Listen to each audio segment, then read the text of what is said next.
But that was loud. Well, greetings and salutations to everyone. Welcome to our Bible Talk conversation. We in week number 2, technically week 3. Week 1 was an introduction. Last week we had a great conversation on week 1. Now we on week 2. Week 1 we talked about shut up and listen. If you missed it, go back watch it on our YouTube channel at Word Restoration Ministries, or go back to Word Restoration Ministry page on Facebook and watch it on Apple podcast, or you can go to Spotify and listen to the conversation. You don't have to view it; you can just listen to it on Apple podcast or Spotify. You can do it that way. For the last 2 weeks of the sessions, we in week 2. Technically week 3, but we're in week 2 of the lesson.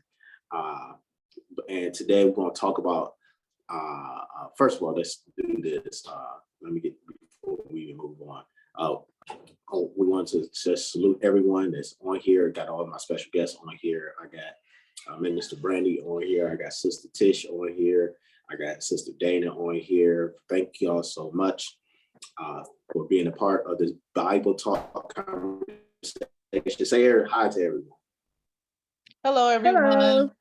Hi, everybody.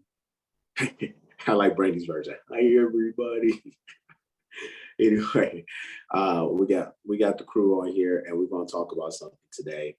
The costly choices during the waiting process. Okay, the bad decisions that we make, Dana. The bad decisions we make when we are waiting on the Lord.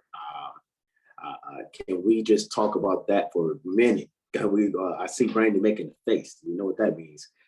We all had that experience where we made some costly choices while we waited on God. Can anyone just want to share a quick testimony on just on that topic alone? Oh, nobody's gonna share? Oh, okay. I see y'all gonna be quiet today. Okay. I mean, it'll cost you something because you can end up in a incorrect relationship rushing because you don't want to be alone. Hey, you know, that's a great. Then you're stuck in it like years upon years upon.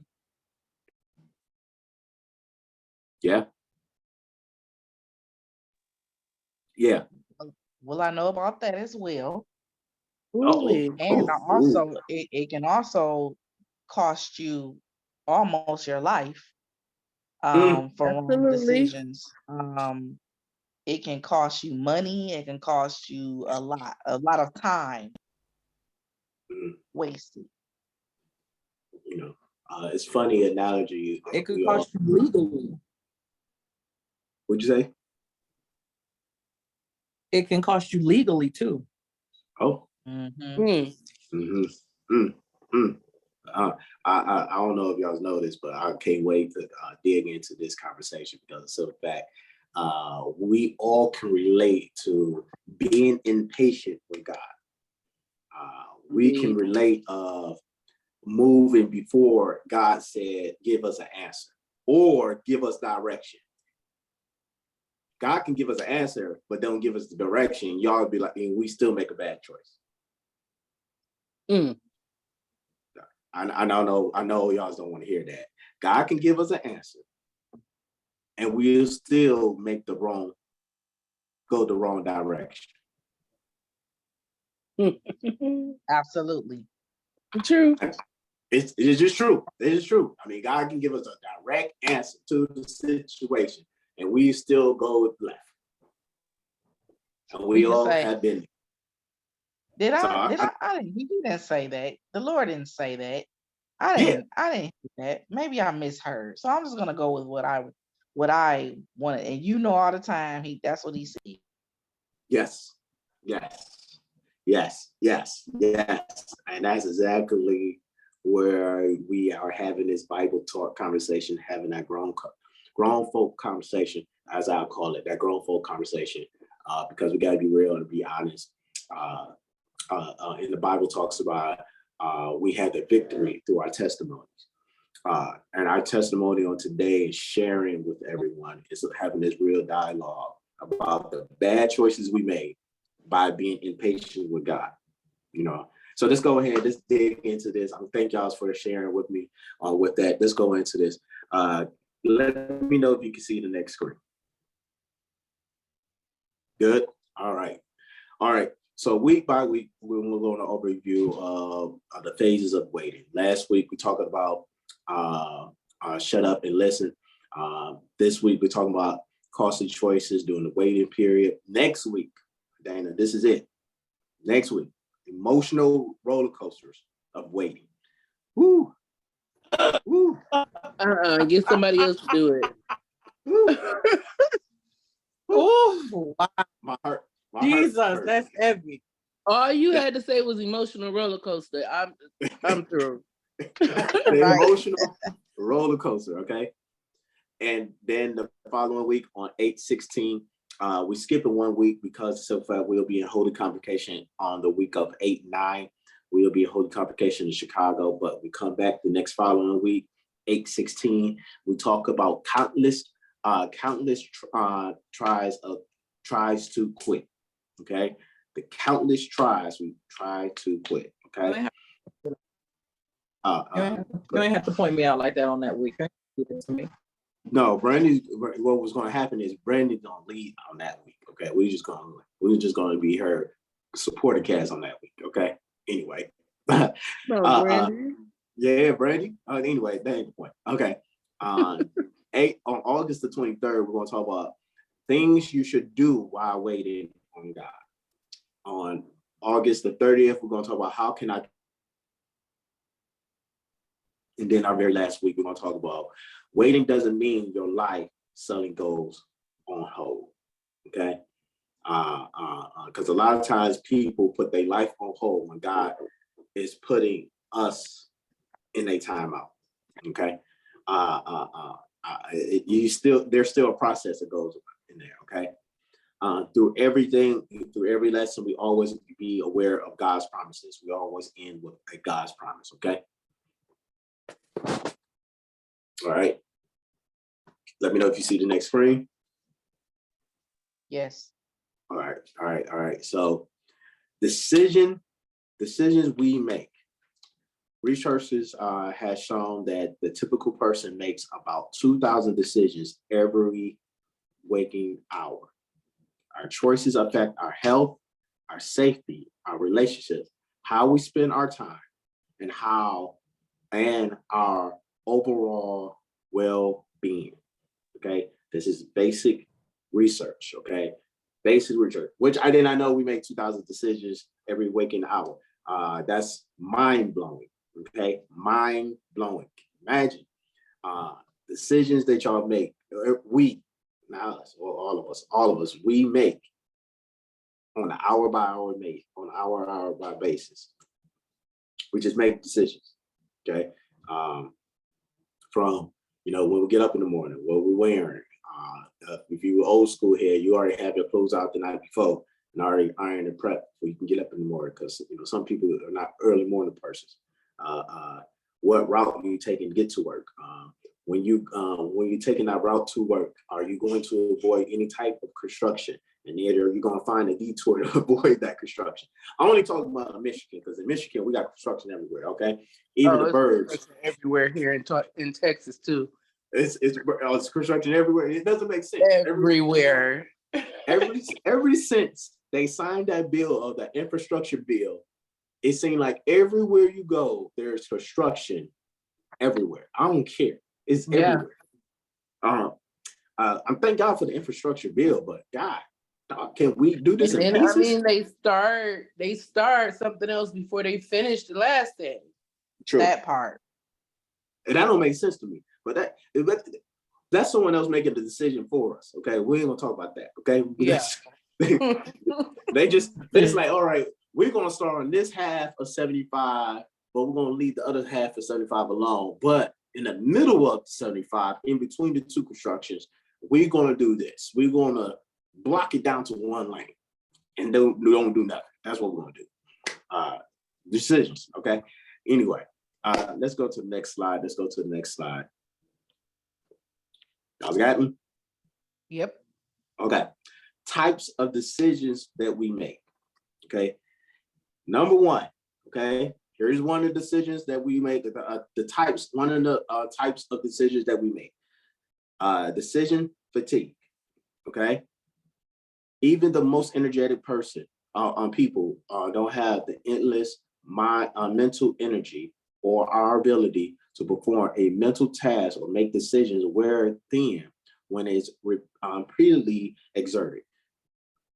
With so many decisions to make, especially ones that have a big impact on other people, it's inevitable to experience decision fatigue. Okay. All the decisions that we make, there is a thing that is called decision fatigue. Like we get tired of making decisions. Like the number one hard question, I don't care what you ask anyone, the number one hard question in any relationship to ask anyone, okay? When you're in a relationship with someone, can anyone guess? Can anyone tell me? What you want to eat? There we go. God, that is the number one hardest question to ask for anyone to make a decision. Answer that question. I can answer that question. Well, Brandon, you can answer that question easily. I'm not picky, so. Absolutely, I sure can. Tish, I think I'm gonna have to call cap on this, Tish, because they saying they can make the decision easily. Well, I swear. I usually, when I get asked, what do you want to eat? I'm like, I don't know. Large macaroni and cheese. I just say I don't know, but then it depends on if I actually have something in mind that I have a taste for, then I'll say, oh, let's go get this. But other than that, I don't know. Okay, all right. I'm just saying that's the number one question. I swear, it's the hardest question to ask in a relationship. It's not about where we're going in our relationship. None of that. No. What we eating for dinner? That is the number one hardest question to ask. Okay, I've seen people fight. Okay, I've seen marriages being destroyed because that question keep on asking every night. Okay, but anyway, a steady state of distractions. Okay, researchers estimate that our brain process 5 times as much information today as in 1986. Constantly, many of us are living in a continuous state of distractions and struggling to focus. Okay. Hello. Hopefully, everybody on there. Okay. Hello. I'm here. I think Brandy's phone is messing up. I'm not sure. Okay. I'm here too. Okay. The study came out in a study came out talking about we make more decisions 5 times, our brain process 5 times faster as far as information as our predecessors, our adults that were in 1986. 5 times as much information because we got so much stuff that's going on that can delay, give us distracted, and it's hard for us to stay focused. Okay. That is part of the fatigue of decision making. Okay. All right, let's go into this even more. Oh, it has not downloaded. Here we go. Okay. All right. Look at that. It did not come through, people. Hold on.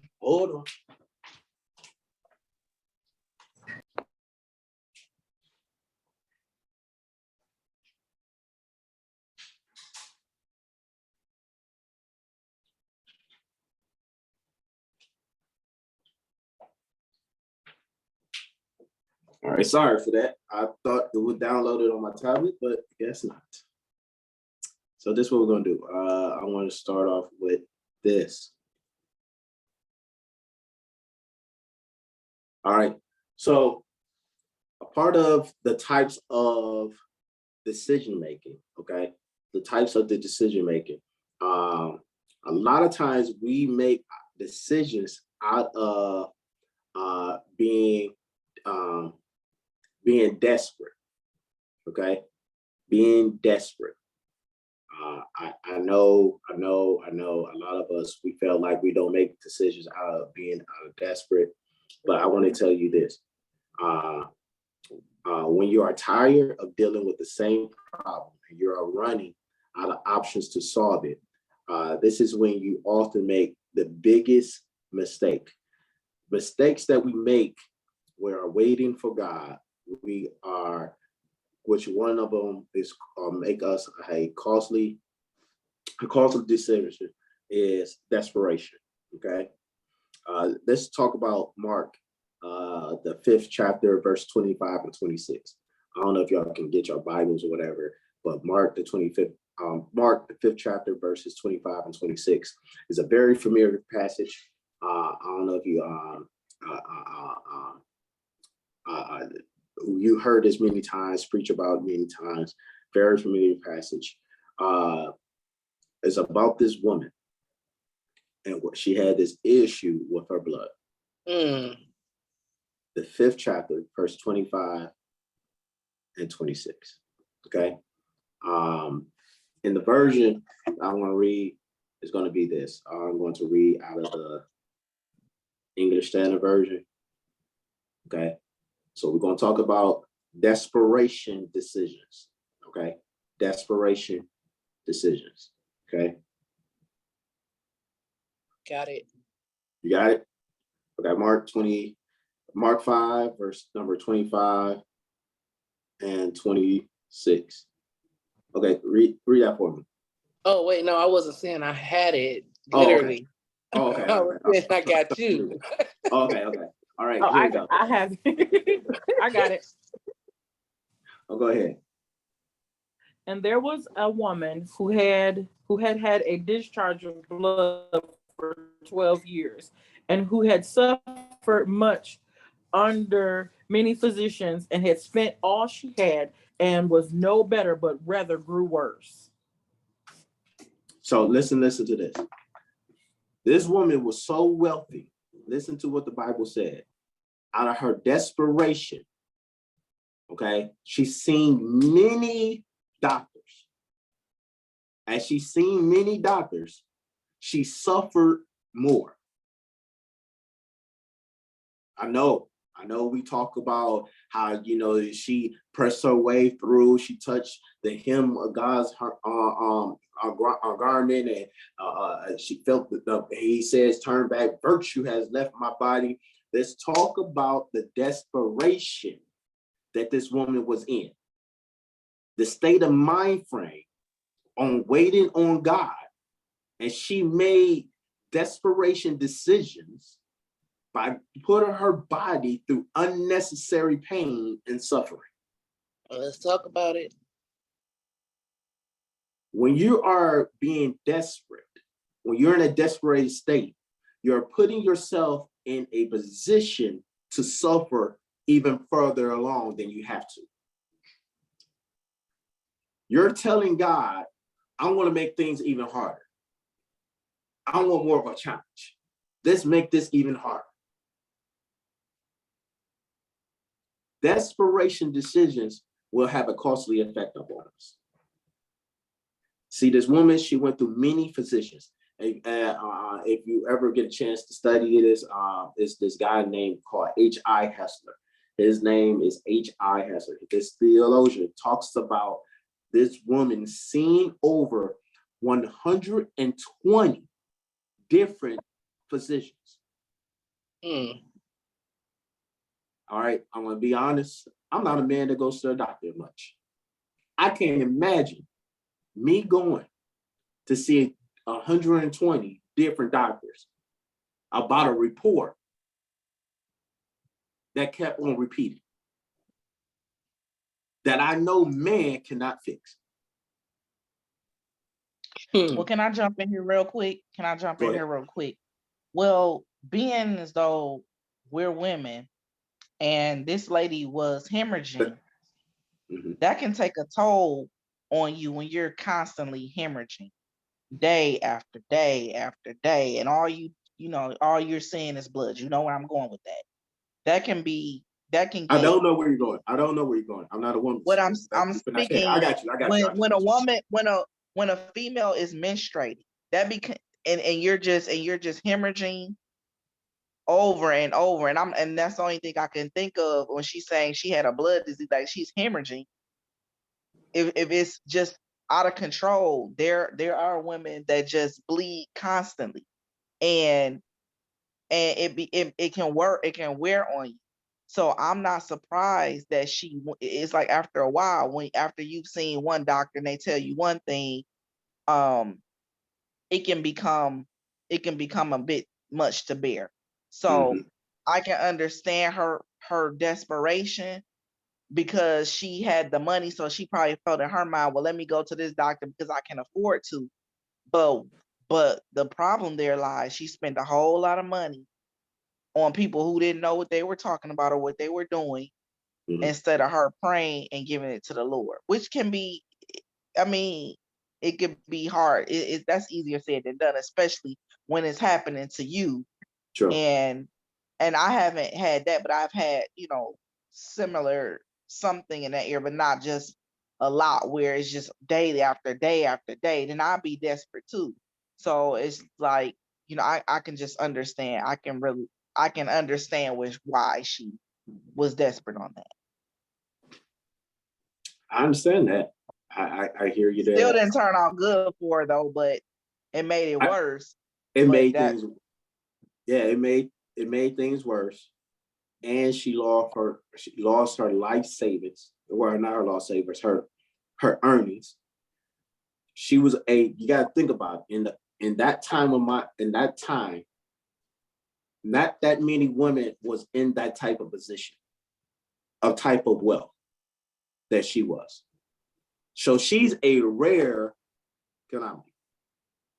First of all, she's a woman, and she had wealth.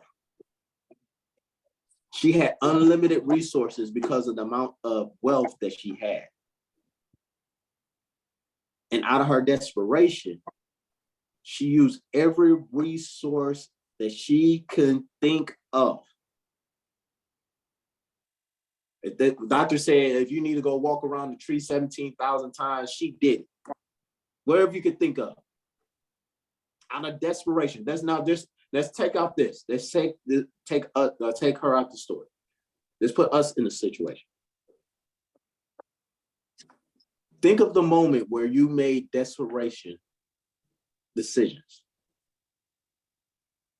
And you look back on it now, you were like, yeah, I was desperate and I made that decision. Now looking back at it like I was a fool. Yeah, I made one particular decision that really could have cost me legally, because I was desperate and didn't wait. So it really could have cost me, and that was God's grace to get me out of that unscathed. So yeah. Yeah.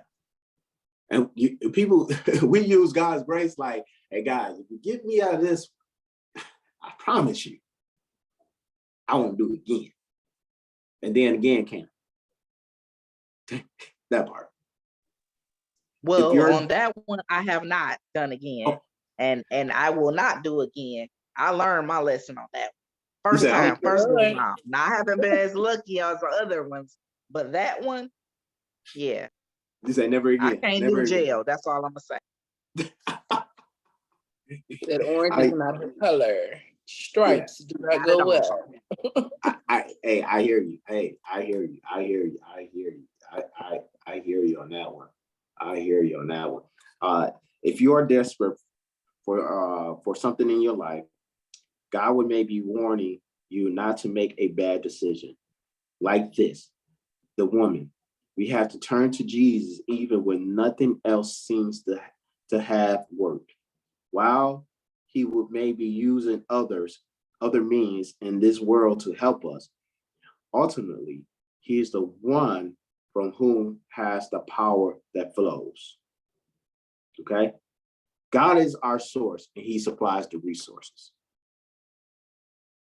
That is my prayer every time, every morning. I say, God, I know you're my source. And I know you're going to send forth the resources that I need. So God, I trust you in this endeavor. God, just use me in your way. God, have your grace and mercy and your favor follow me. Lord, I know you can do it. And I know you have the resources. So send it, Lord. Okay. All right. So let's go to this one. All right. Let's go to the next one. Any questions on that one? Any feedback on that one? No? Anyone? Nope. Nothing on desperation. How about this one? SSDD. Anyone know what that means? I don't know what Is that Social Security? No, not you. No, I ain't say SSN. No. What's that? No? No. No one ever heard of that? No. What is that? All right. I'm gonna put in very here it goes. SSDD. Same stuff, different day. Oh, you said DD. I thought you said DD. No, DD. I still didn't know what that meant, but you're right. Yep. Yeah. I thought you said DD. So that's why Dana said SSI, because she like SSDI. That's what that is. Oh, no. SSDD. DD. David Dog. Okay. I thought you was talking about Social Security disability. I ain't talking about nobody's Social Security disability. I pray to God that I still receive Social Security when I get to the point of age of retirement. I pray that it's still there. Okay. All right. But anyway. I mean, you don't how long? Huh? Listen, okay.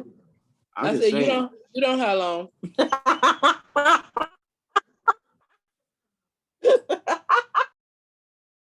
I'm glad everybody think this is funny.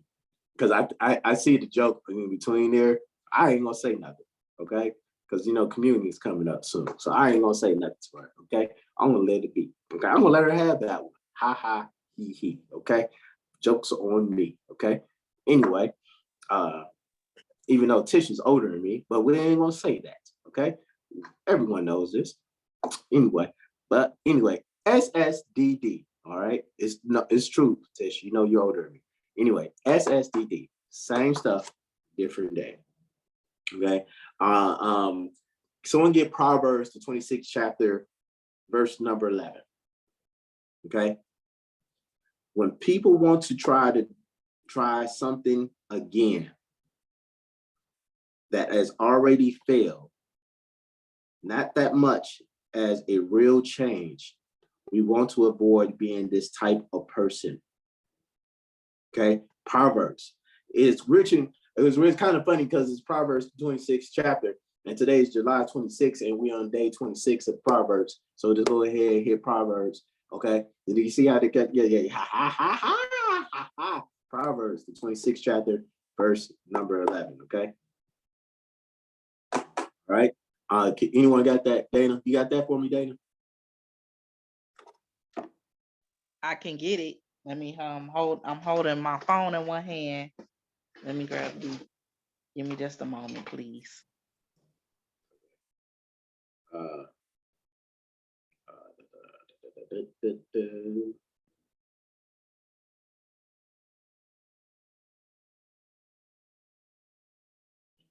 going to read from the Message Bible. I do not have it. Carry on. I'm sorry. Don't worry about it. I'm going to read from the Message Bible, okay? Proverbs, the 26th chapter, verse number 11, okay? All right. The Message Bible is real blunt and real, very descriptive, okay? Verse number 11 in Proverbs 26, it says, as a dog eats his own vomit, so fools recycle silliness, okay? I'm going to repeat that, okay? As the dog eats his own vomit, so fools recycle its silliness. Meaning, same stuff, different day. a lot of times we are waiting on God and we are trying to, when we are making bad decisions, we tend to revert back to past practice or past relationships or past ideas or quick fix. Like prime example, you'd be like, dang, I'm kind of short of money. You know what I used to do? I used to could just make this one move and I'd be straight for the next 2 or 3 months while in between, while God is doing his thing, I can just shoot this move. I could be straight and be settled on my waiting period. You know, that's what we try to plead with God. You know, like, God, let me make this move real quick. Let me dip back here. Let me go holler at, let me go holler at Jody. Me and Jody about to go handle something real quick. And then I'm still here with you. I still roll with you, God. But, when you're, as you working your due, let me go take care of this and I'll come back. Same stuff, different day. It's like insanity, doing the same thing, expecting different results or something. Yeah. Yes. But the thing is, with Jody. Say it again, Brady. You was breaking up.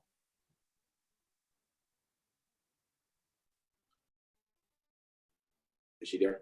Oh, she gone. What you were saying, Dana? No, I was just saying the difference is, what we don't realize. I said not Jody from Baby Boy, not Jody. Yeah. I was just saying, like, the moves that we used to make, we still think we on that same borrowed time, or we still on that time, like we can get away with the same things we used to do when we didn't know any better.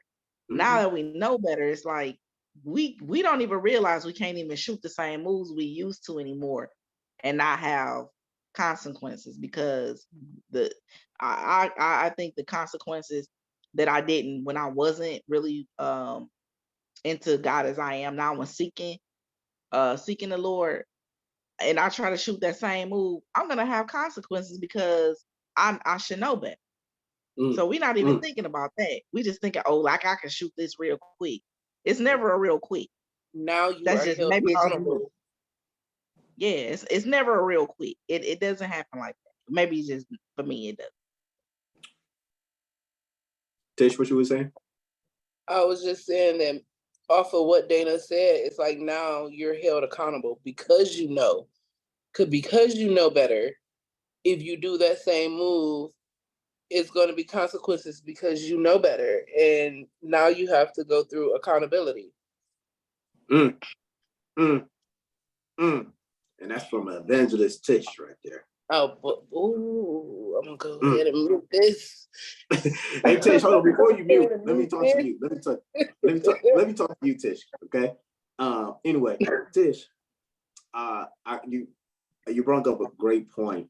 Dana, also, you brought up a great point as well, because of the fact we think that we are exempt to the biblical rules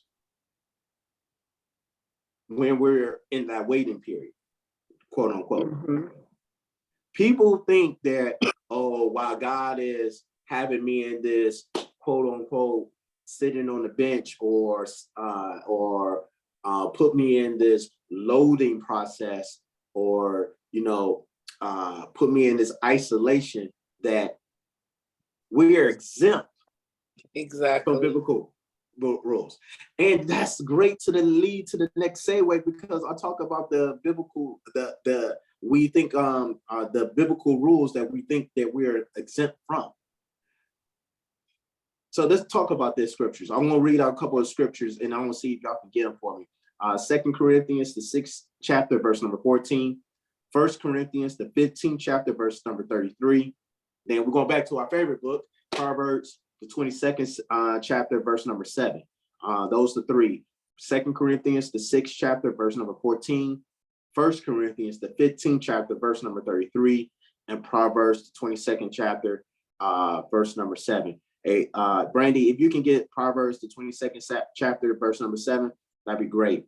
But I'm going to go ahead and start with 2 Corinthians, the 6th chapter, verse number 14. Okay. I got Let's start with, you got that one? Yeah. Go ahead, read. I'm reading out of the King James Version. Be Tell me ye what not, you read.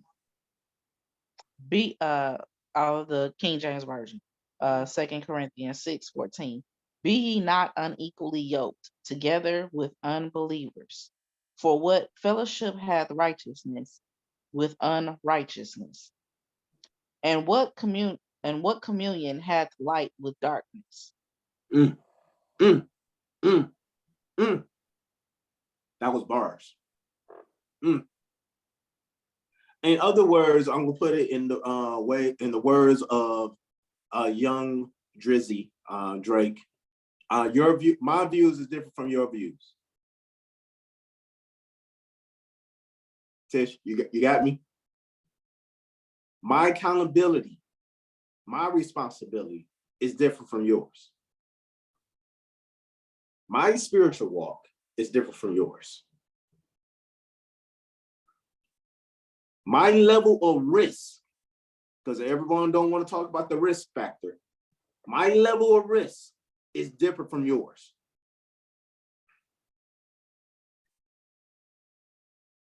Because I might not get away with it. My judgment might be quicker than yours. You might have grace. I might not have. Because I know better. We're not exempt from the biblical rule while we are waiting during this time with God. So when we make decisions and we think we're exempt, like, oh, okay, I can do whatever I want. Since God is not talking to me or not doing this X, Y, and Z, I'm going to do whatever I want. Whoa, whoa, whoa, whoa, whoa, whoa, whoa, whoa. Calm down. You're acting on your emotions right now. We're going to deal with that next week. We're going to talk about the emotional roller coaster. We're going to talk about the anger, the frustration.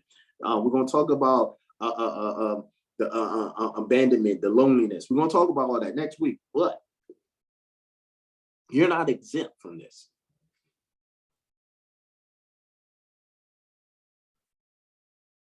Unequal yoke. Brandy talked about this testimony, talking about being with someone, and Dana talked about it, being with someone that is not even on the same page. Danger. I'm pretty sure, I know this. I heard a young lady talk about this today at my job. She talking about, I met this guy. We started being in a relationship, but I knew at day one that we was not on the same page. But you continue to choose to date the person. If you knew day one, you knew day one. You could change. You know what? I don't understand. Is that a Black woman thing? Or that's just a woman thing? No, it's just, is that a woman thing?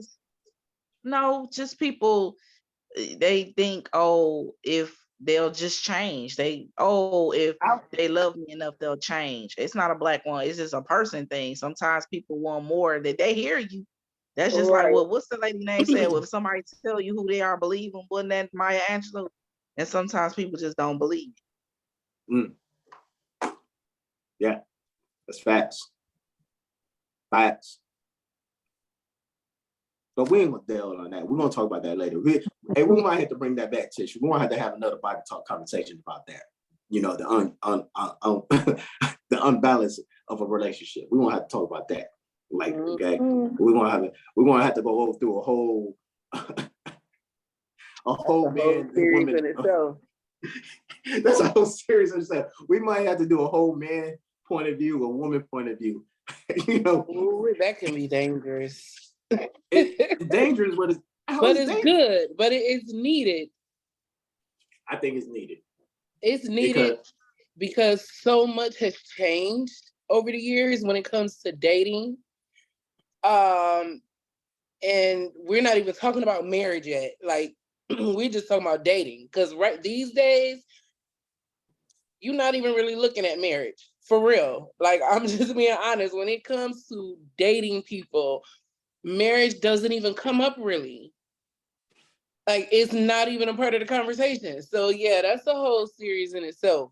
Yeah, I'm kind of I'm kind of leery. I want to say this. I want to say it this way. I'm kind of leery and kind of worried on this context when it comes to the view take of marriage from this from the generation after me, my son's generation, and then my daughter's generation. Okay. Yeah. Totally those different.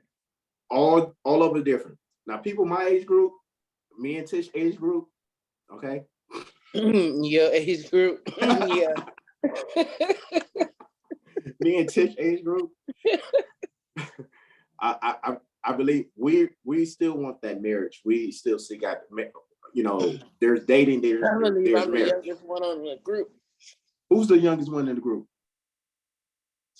Anyway, I'm about to deal with you. Right now. It's not me. I promise it's not me. Definitely not me. Definitely not me. I think I'm not gonna leave that. Okay, I'm part of the youngest one. Okay, anyway, out of this group. Anyway, my generation, okay, they still seeking kind of like, okay, now you're close to 40. Oh, I need someone to be with. I need to spend the rest of my life with. But my Tish, got you. Anyway.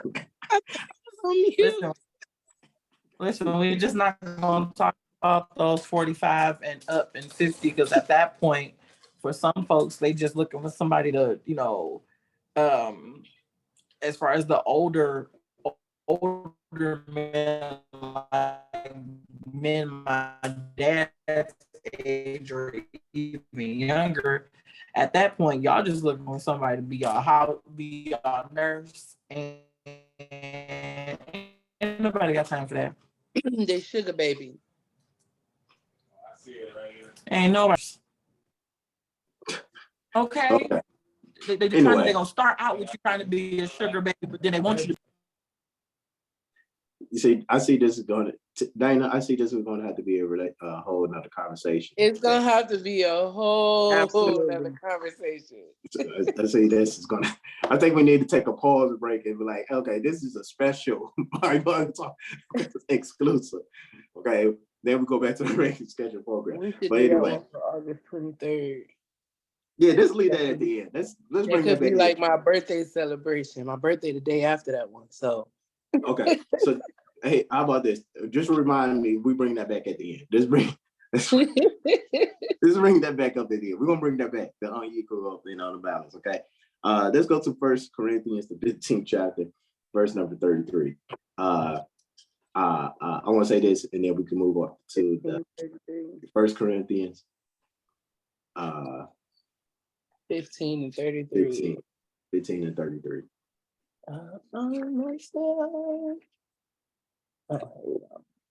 Let's see. You know, the old age kicking. Mm-hmm. All right. 15 and 33. Okay. Yeah. I have found it, and I am reading from a study Bible as well, NIV version. 33.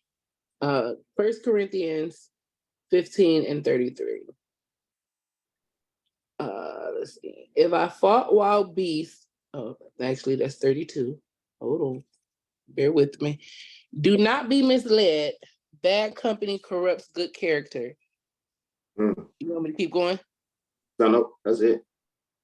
Okay.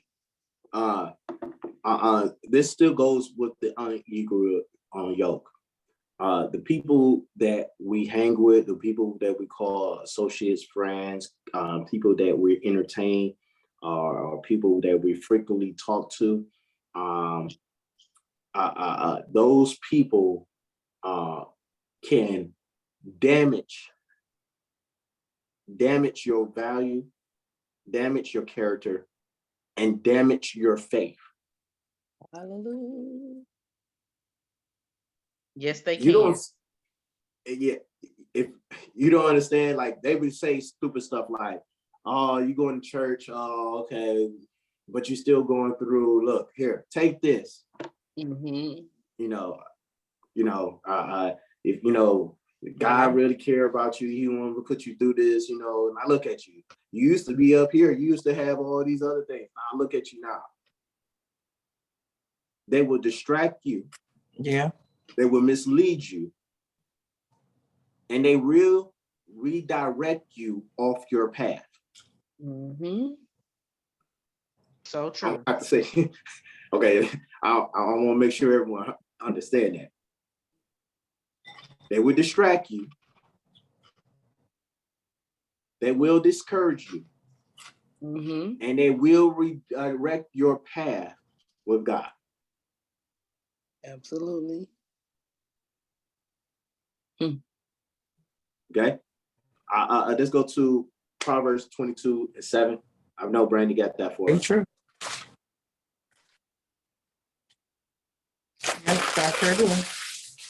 Go ahead. I'm reading from the ESV version. The rich rules over the poor, and the borrower is a slave of the lender. And that's Proverbs 22:7. We talk about this a lot. This is one of my favorite scriptures. Is because God, I want to be the lender and not the borrower. In our waiting period, God is trying to show us how to be patient, and He preparing us how to be the lender in our next season. Oh, y'all missed it. He's preparing us to be the lender in our next season. The same people that you went out to would be like, hey, let me just hold a little something just to hold by if I could just keep something in the house. I'm kind of short a couple $100 for my rent. Let me hold it and I give it back to you next week. They allow you to hold it. They won't charge you no interest or anything like that. Now we're about to have a season where God has teaching us and preparing us to be the lender. He's going to turn the tables around, but we must wait. I know waiting hurts. I know waiting can be such a drain. Because of the fact you still have your eyes on other people. You're seeing things differently because when someone's being blessed, you get envy. It's not as, you're trying to be envy against the person because envy against the person. It's just more like because you're like saying to yourself, God. What about me, God? Yes. What are you doing, God? I send you a postmark. I send you first class. I send you overnight. I sent you same day delivery. I sent you all these type of messages, okay? Yeah, I said same day delivery. What about when you get to that point where you looking at people constantly getting blessed that you know ain't living right, that you know is not in the will of God, and then you like, but God, why am I struggling? I'm trying to do right by you. I may not be doing everything, but I'm trying. And where's my blessing? Like you question God like that. Well, I know I have. I've questioned God. Like where am I at? Yes, like can I just say something real quick? So at my job right now, it's the same thing. Like we've been going we've been Bishop and has been going over things like seek the Lord and we talking about this waiting process and having faith and all of this. And it seems like at my job, people they don't talk about God. I'm not saying that they ain't trying to seek, they not seeking a way out. That's not in their vocabulary. They're not their interest right now. But it's like they having it so easy at work. I'm getting all the hard loans. It's like all the hard stuff is being thrown at me, and I'm just I can't do nothing but just sit there. And I'm like, trying not to get discouraged, knowing that I'm on the path of seeking God. But just what you just said, it's just like, well, wait a minute. And then I have to think, there ain't nothing but the enemy. But he's like attacking my money, my everything. I'm tired. Ain't missed the time now. That's when I get to feeling like that though, because I've questioned God like that, but I also have to check myself, and I have to remember where my help comes from. I have to remember, like, I have songs that actually help me remember. Some people go to scripture. I love music. I go to songs. Even though the song that I usually go to when it comes to waiting on something is a scripture, they that wait on the Lord shall renew their yes.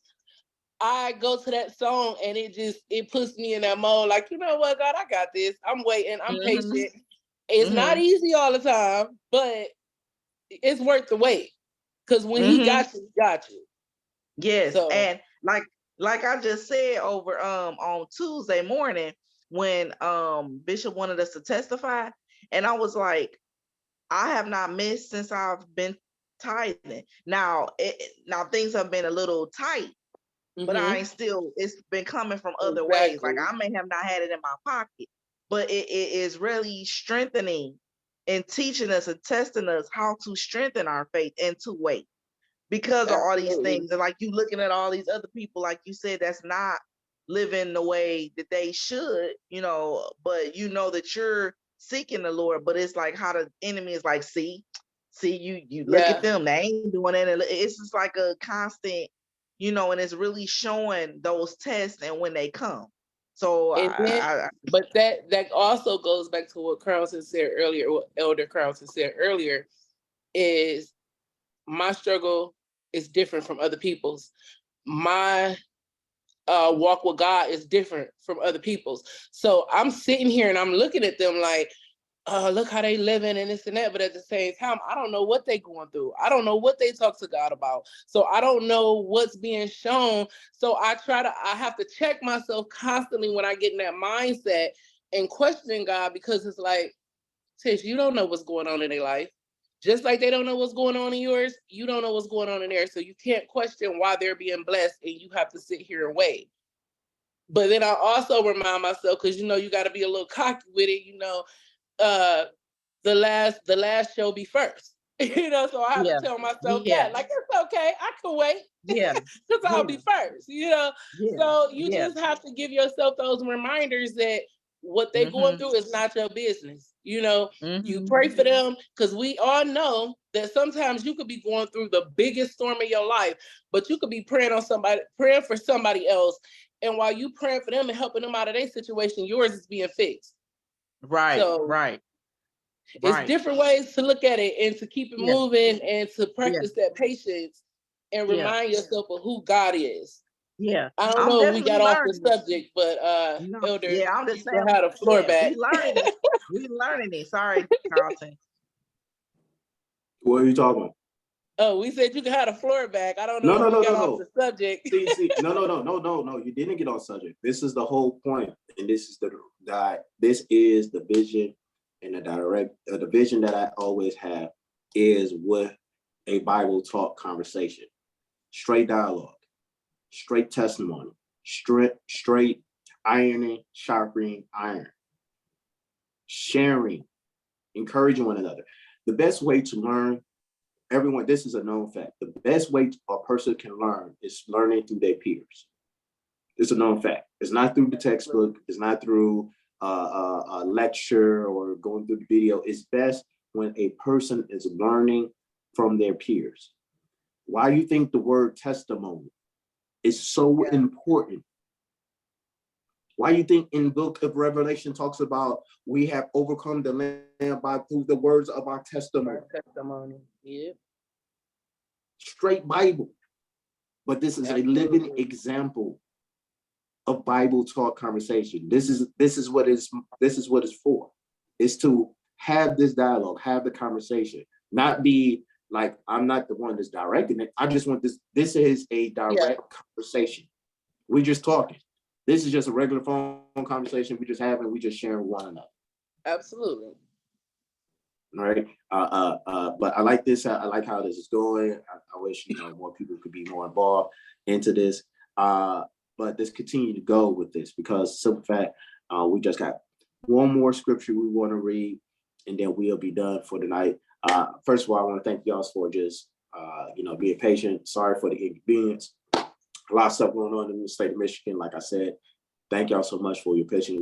For those who are going to be watching on YouTube later, and those who are going to be watching on Facebook later, this was recorded about an hour ago, so a couple hours ago, so before y'all was watching it. So I hate that, but still submit your comments, still go with us as we continue to share this. Okay, let's go to the last scripture. Okay, I want everyone to get it. Okay, Psalms 119 verses 1 through 3.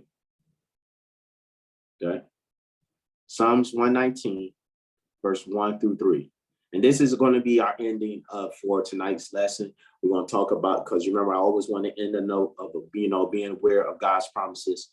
We're going to take God's promises, we're going to take it and strive it and make that our keystone for the rest of the week and press our way as we get ready to go back into the house of the Lord. But Psalms 119 verses 1 through 3. Okay. Yeah. Who got it? Brandy has it. Brandy, you gonna read it? I just want to say blessed. Go ahead. Okay, blessed. Okay, the first word, blessed. Reading from the ESV, it says, blessed are those whose way is blameless, who walk in the law of the Lord. Hold blessed. on. I know that was so deep. You gotta emphasize. You gotta emphasize that. You gotta say that with authority, because they had an explanation point at the end. They said, yeah, clear the throat. You gotta say it with your chest. Okay.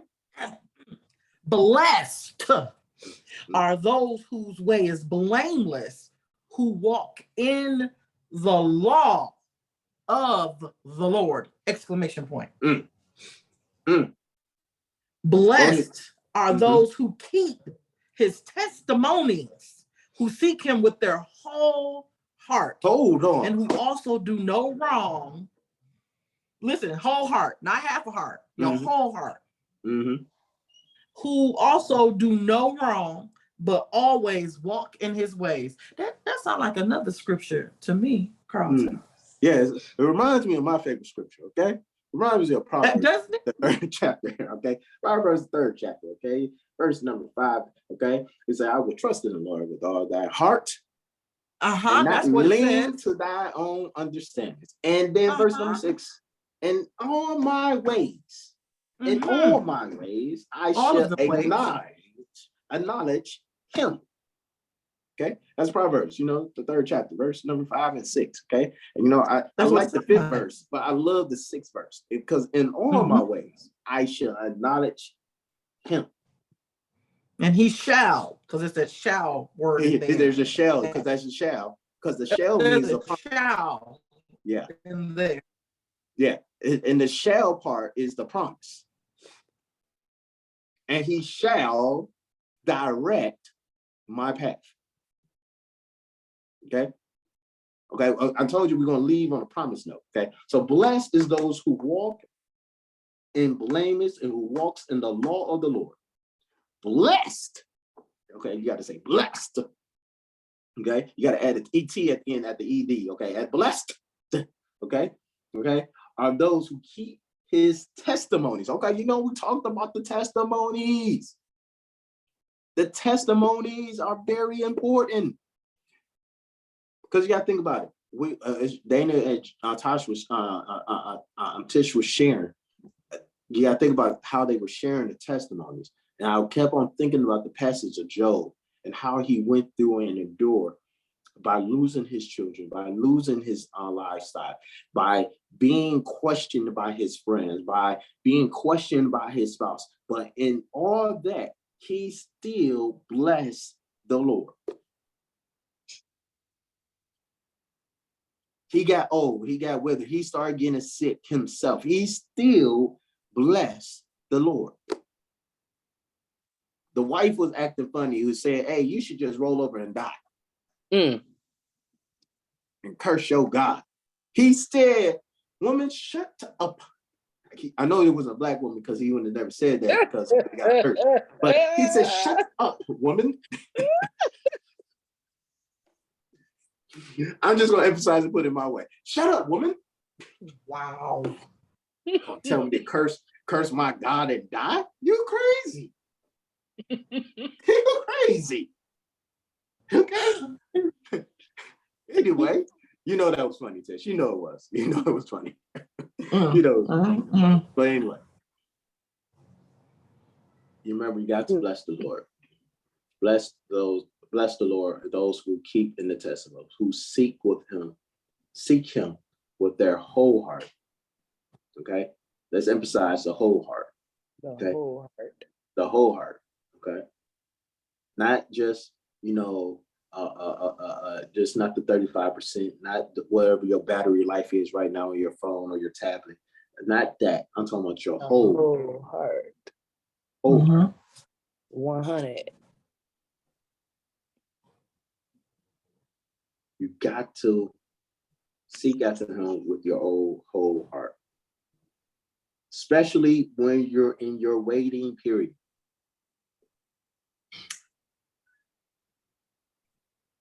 And quiet is kept. That's the best time to seek the Lord is when you're in your waiting period. Talk about it. That's the best time. Talk about because it. Because you don't have nothing That's else when you to can do. really hear him. You're not trying to move on with life and moving so fast where you can't really hear what he's saying. In that waiting period, you just sitting there like, is that you? Like you literally just waiting. Right. Did you say something, Lord? Did I hear? Okay. Right. The waiting period gives you quiet. It gives you quiet time so that you can think and reflect on him and what it is exactly that you're searching for from him. Because we can be waiting on one thing, but while we're in the waiting period and we're quiet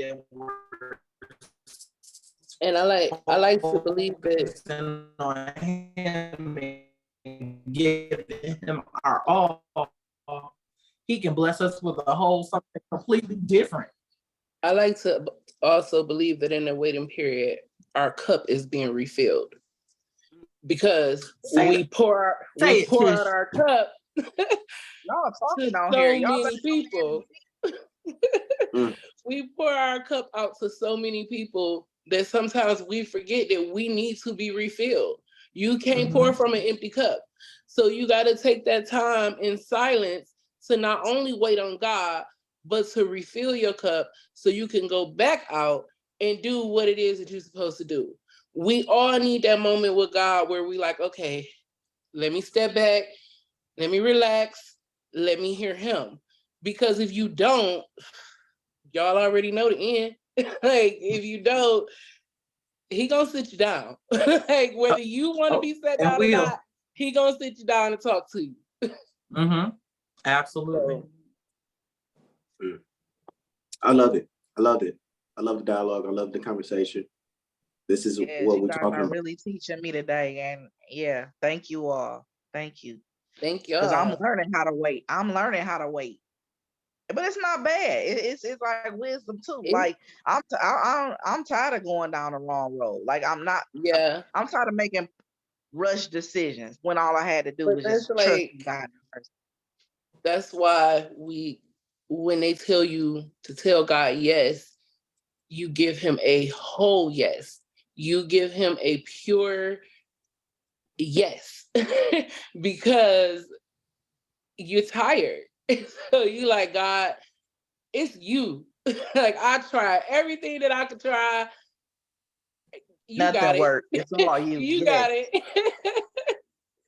So even besides that, we keep going around the same mountain for so long, making the wrong decisions for so long that we done wore a hole in that path because we done been around. We know every tree, where the potholes are. And you would think that because we've been down that road for so long, making that same mistake, that we would avoid it.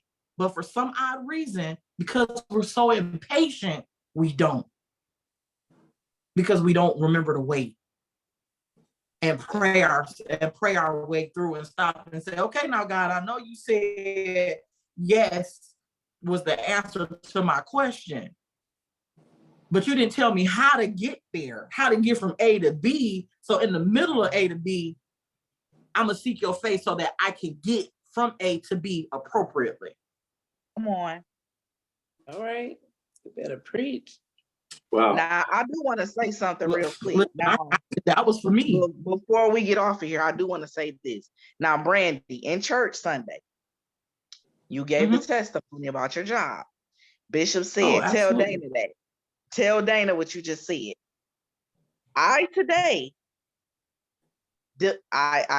finally put in for Thrive. Now, I don't know what I'm putting in for. However, they can connect you with they can let you know, they can connect you with somebody that can help you find the right position for you. So I signed up for that, and now I'm in the waiting process. Lord, guide me to what's for me. You already know the what, but I just moved on that because I wasn't doing nothing. And Bishop been saying, you gotta move. Move on what? So I'm like, okay, well, let me tell you, 2 days I've been hearing Thrive, do the Thrive. I did it today. So now I'm waiting. Whole move, part of my testimony, the whole move to Texas was a faith walk. It was a step out on faith and go get something different.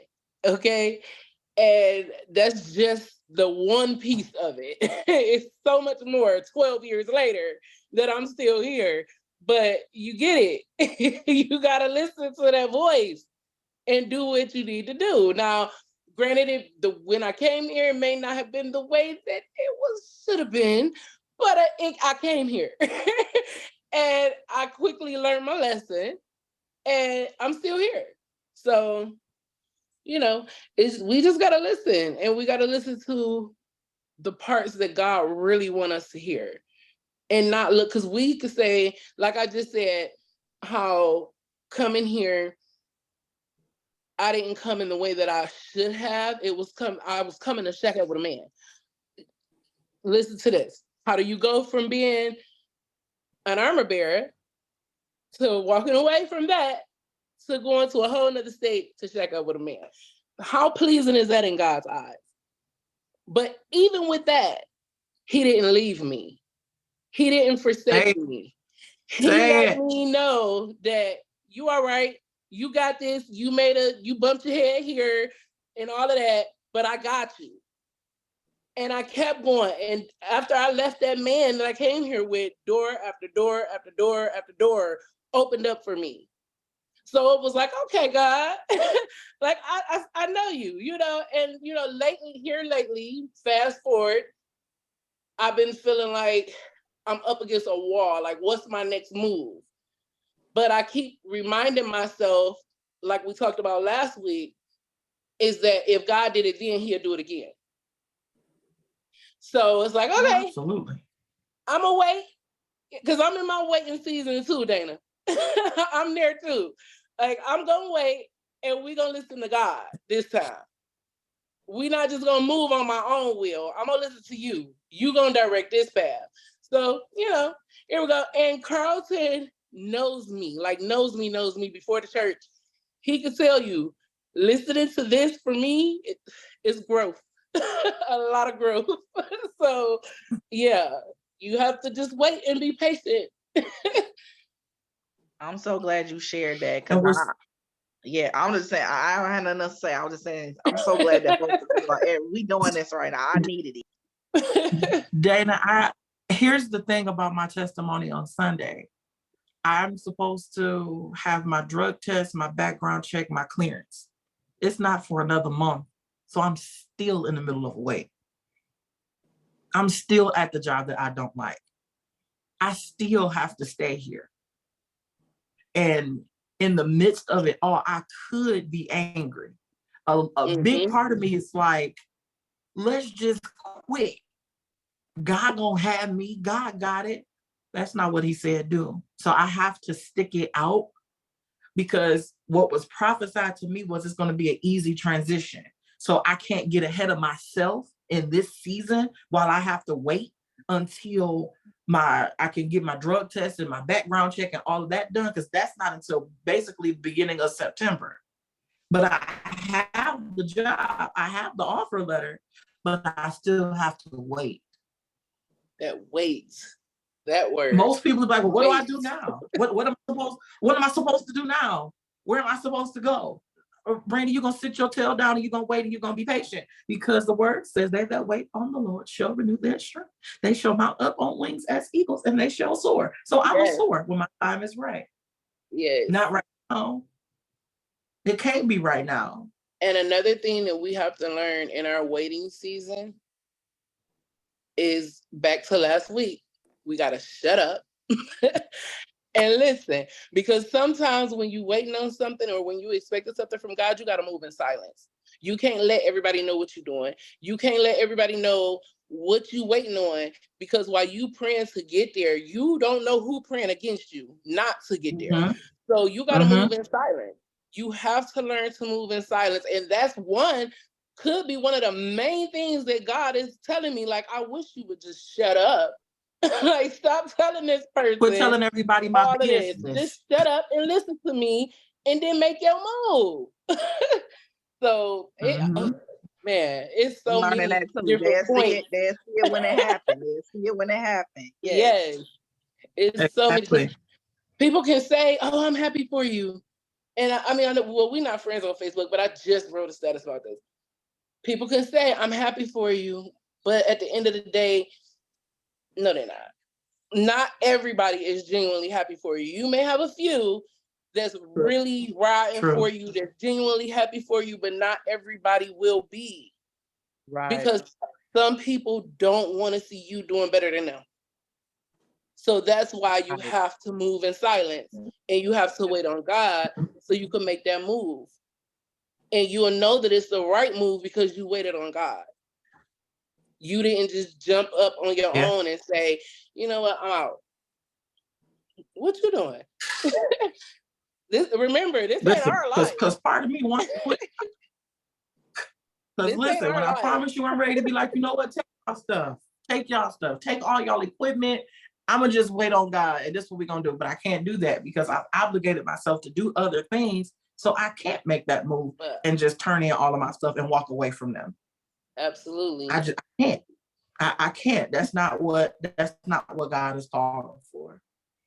But Carlton, I promise you, I think we over our time probably. So yeah, we thank you. We sorry. It's just when you get to talking about what God has done, what he can do, what he will do, what he's doing right now, it's easy to get lost in conversation. So we sorry.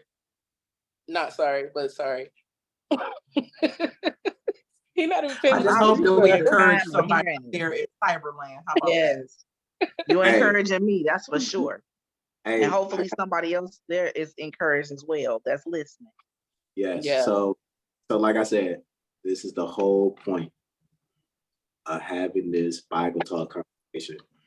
Changing, still have, like we talked about before last season, same message, but different method.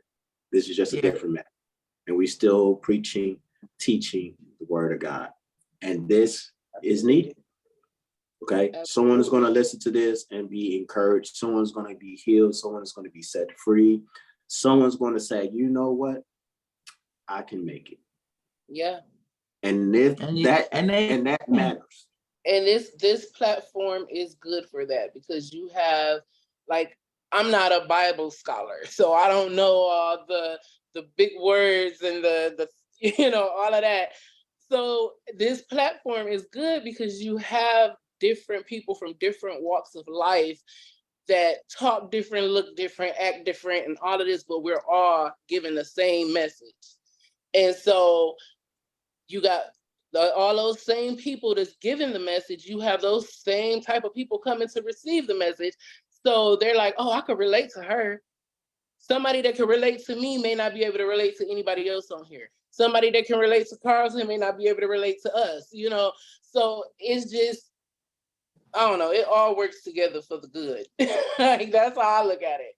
It just works together for the good. So and I agree with that. So I want to thank y'all for sharing on today.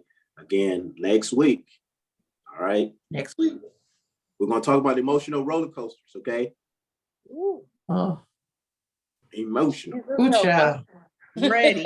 Jesus. Hey, it was back in my time, in my day of music, it was this lady named Vivian Green, and she wrote a song called Emotional Roller. I promise you, when you said it, I heard the song instantly playing. Yes, she did. That's why I said, when anything that you talk about, when you started off with emotional roller coaster, yeah. You know, and back in my day, I sound old now. Back in my day, I'm here for it though. You know, when there was real music, okay, when real music. Say that again. Real music. Come on now. When people were just trying to fall in love and be loved, okay, all right. It was this lady named Vivian Green. She talks about this emotional roller coaster that she went through in a relationship. Mm-hmm. We're gonna talk about it today. We're gonna talk about it next week. And so I need y'all to come back. Okay.